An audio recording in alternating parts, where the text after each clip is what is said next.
The Island of Forgotten Games, a German horror story. The game must go on. Katharina Brandt had built her career on finding the stories that powerful people wanted buried. She was 31 years old, an investigative journalist based in Hamburg, known in certain circles for the kind of determination that editors describe as an asset, and sources describe as terrifying. She had exposed a pharmaceutical company covering up clinical trial data. She had published a 3-part series on illegal surveillance of environmental activists. She had twice received legal threats serious enough to require her newspaper's lawyers, and had twice continued publishing anyway. She was not easily frightened. She was not easily stopped. On a Tuesday morning in November, she opened her email to find a message with no sender name, just a string of random characters where the address should have been, the kind of anonymization that suggests someone who knows what they are doing and has reasons for doing it. Inside the email was a single attachment.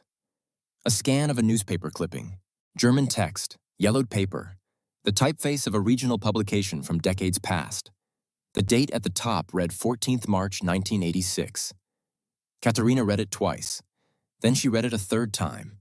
According to the clipping, from what appeared to be a small newspaper in the northern coastal region, there had been an incident in 1986 on a remote island in the North Sea, accessible only by private boat or chartered vessel.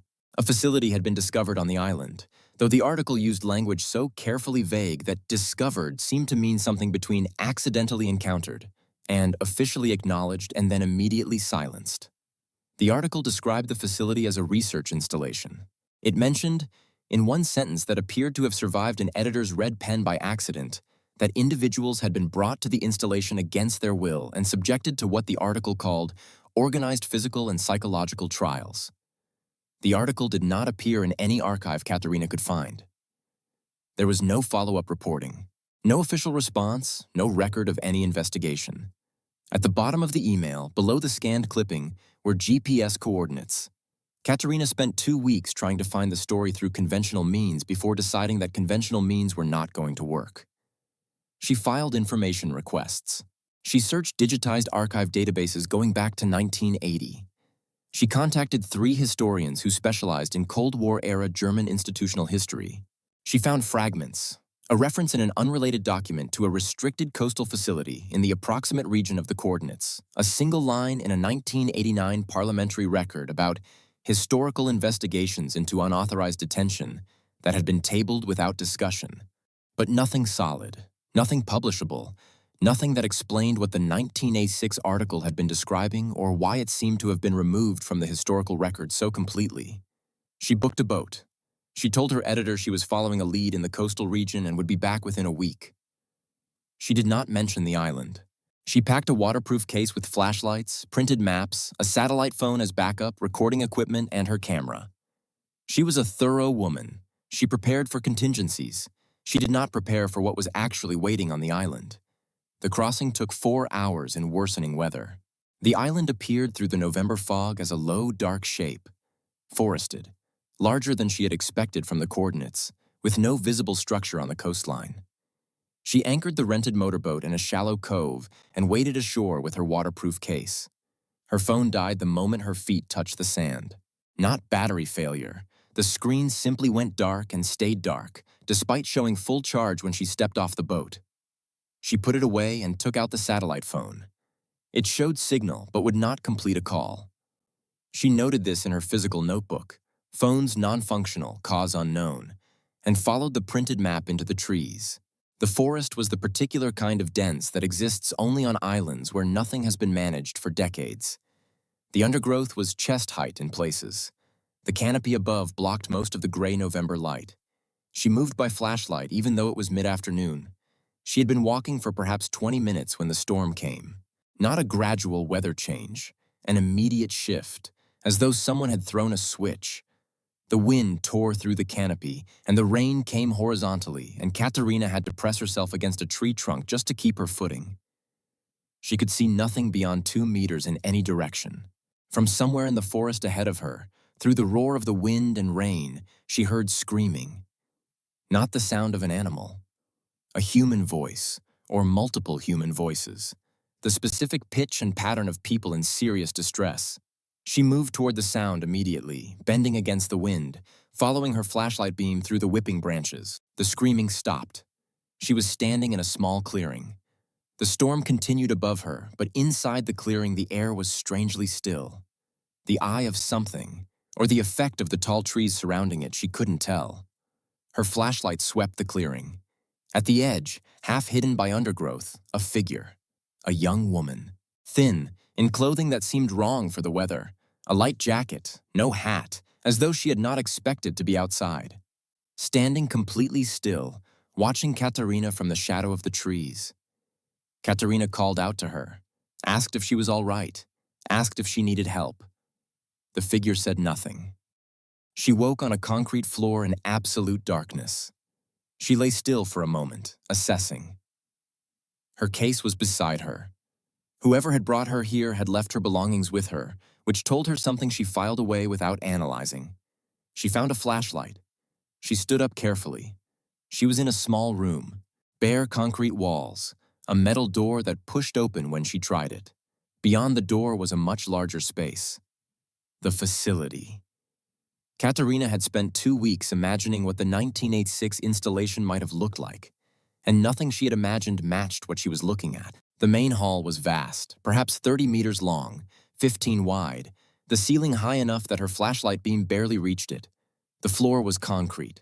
The walls were lined with what appeared to be observation equipment, most of it old, some of it destroyed. In the center of the hall, arranged in a loose grid pattern, were approximately 50 people. Their wrists and ankles were bound with thick plastic restraints. They were dressed in identical gray jumpsuits. Around the perimeter of the hall stood figures in black uniforms with their faces hidden behind black visored helmets, each one carrying a weapon. And the people in the gray jumpsuits were running. Or rather, they were moving as fast as their bound feet would allow, each one holding a metal spoon between their teeth, each spoon balanced with a lemon. A lemon and spoon race. The kind of thing you did at a school sports day. The kind of thing that was so entirely ordinary and innocent that seeing it here, in this place, with these people, with these guards surrounding them, was more disturbing than anything Katharina could have imagined. She understood what she was seeing. She had seen versions of it in her research. The psychology of using banal activities as mechanisms of control and humiliation, of forcing adults to perform childish games as a demonstration of absolute power over them. She was raising her camera when a lemon fell. It happened 3 meters to her left. A young man, no older than 20, lost his concentration or his grip or simply gave out, and the lemon rolled off the spoon and hit the floor. 2 guards moved immediately, their coordination the coordination of people who have done this before. The young man was grabbed. He did not come back. Katharina pressed herself against the wall and did not move. She scanned the people still moving through the hall. Then she saw her. The girl from the forest. The thin figure in the light jacket, now wearing a gray jumpsuit, moving with the rigid care of someone who is terrified of losing concentration. Their eyes met across the hall. The girl's lemon fell. It rolled across the floor and stopped at Katharina's feet.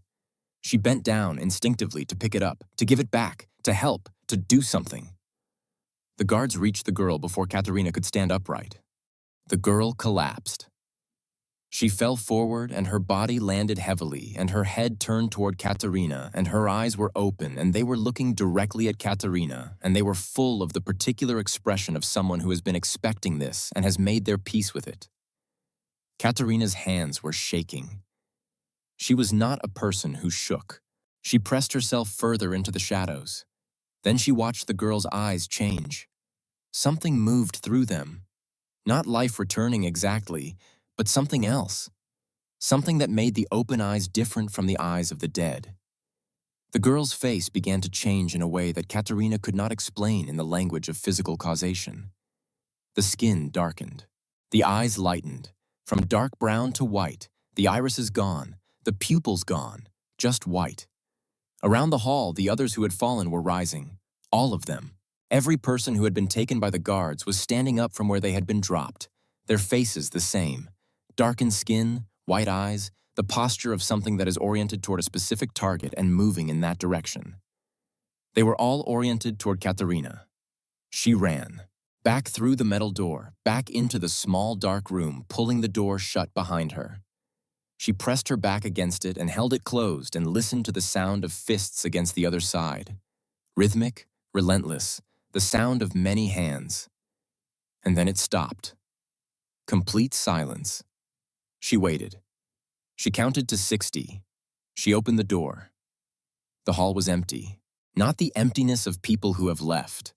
The emptiness of a place that has been empty for a very long time. Dust on the floor in thick layers.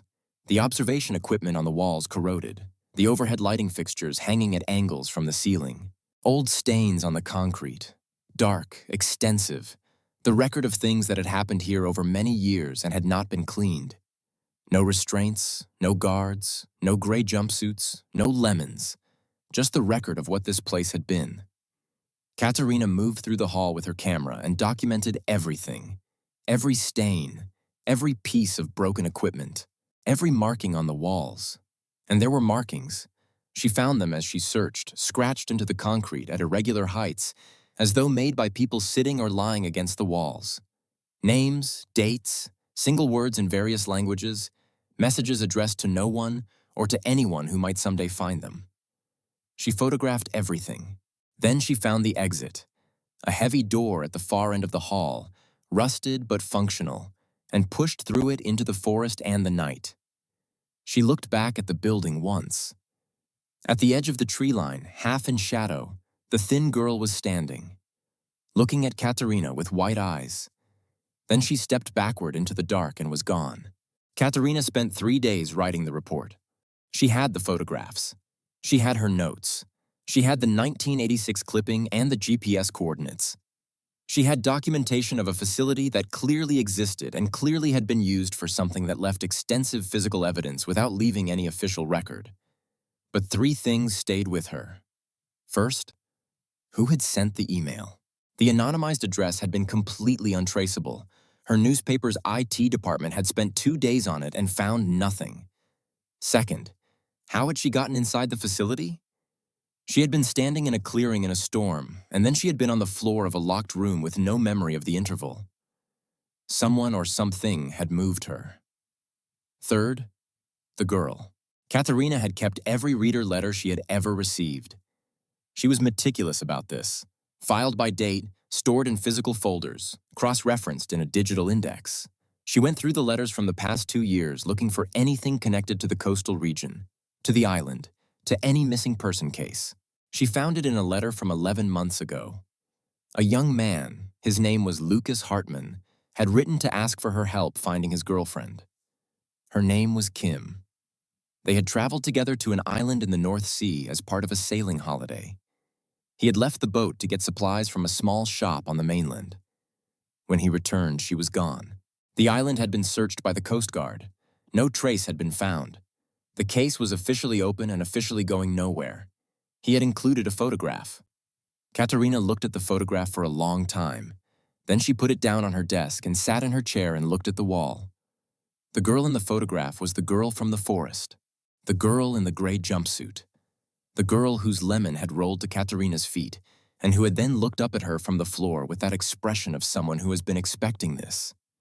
The girl whose skeleton, Katharina now understood with complete certainty, was somewhere on that island. But the games had supposedly taken place in 1986. Kim had disappeared 11 months ago, which meant either the games had been running continuously for nearly 40 years, same facility, same operators, same method for 4 decades, or they had been revived after a dormant period. Katharina called the police. The search operation took 11 days and the cooperation of 3 separate agencies. The island was surveyed. The facility was found, exactly where Katharina's photographs showed it, exactly as she had described it, completely empty of everything except the corroded equipment and the stains and the scratched messages on the walls. Ground-penetrating radar was used on the area surrounding the facility. Excavation began. Over 1,000 sets of human remains were recovered from beneath the island. DNA analysis took months. The results were made public in stages, each stage triggering a new cycle of political pressure and official denial. One of the results confirmed the identification of Kim Hartman, née Seo, a 26-year-old woman who had disappeared from a North Sea island 11 months ago and whose boyfriend had written to a journalist asking for help. Lucas Hartman was notified. He did not speak publicly. He had nothing to say that the bones had not already said more clearly. Katharina published everything. 3 articles, extensively documented, including the photographs from the facility, the ground-penetrating radar results, and a timeline connecting the 1986 clipping to the present day. She filed additional information requests. She contacted members of the Parliamentary Oversight Committee. She organized meetings with the families of other identified victims. She protested. She documented the protests. She published photographs of official non-responses.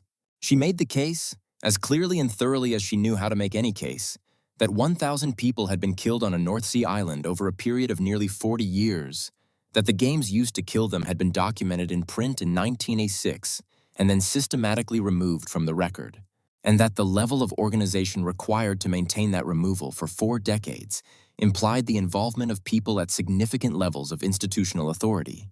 She received death threats. She documented them. She published them. She received legal threats. She documented them. She published them. She was contacted by 3 people who claimed to have additional information and who then stopped responding to her messages. She documented the contact and the silence.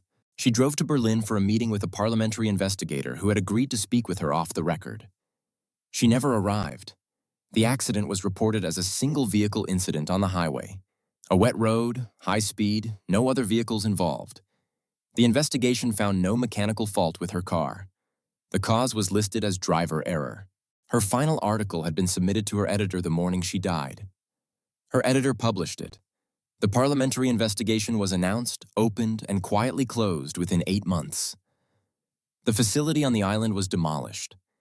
The island was classified as a protected nature reserve. Lucas Hartman still lives in Hamburg. He does not speak about Kim publicly. He has given no interviews since the DNA identification. He goes to work. He comes home. He keeps her photograph on the desk in his apartment. The same photograph he sent to Katharina. The same one that Katharina recognized, the last photograph taken of Kim before the island. Sometimes, on nights when the November wind comes off the water and the city smells of salt and cold, he thinks about the journalist who found the answer to the question he had spent 11 months asking, and who died for it. And he thinks about the girl in the photograph, his Kim, his gentle and curious Kim who had wanted to see the North Sea Islands before winter, and wonders what she saw on the island before the end. What games she was made to play, whether she was afraid, whether anyone was kind to her in the time between when she disappeared and when the ground gave her back. He does not know. Nobody does. The people who know are not talking, and the ones who tried to make them talk are gone. The games are still being played, somewhere. Who sent Katharina the email that started everything? Nobody knows. How did she get inside the facility? Nobody knows. Why was Kim's ghost on an island where people died in 1986 when Kim died only months ago? Nobody knows. Some questions outlive everyone who asks them.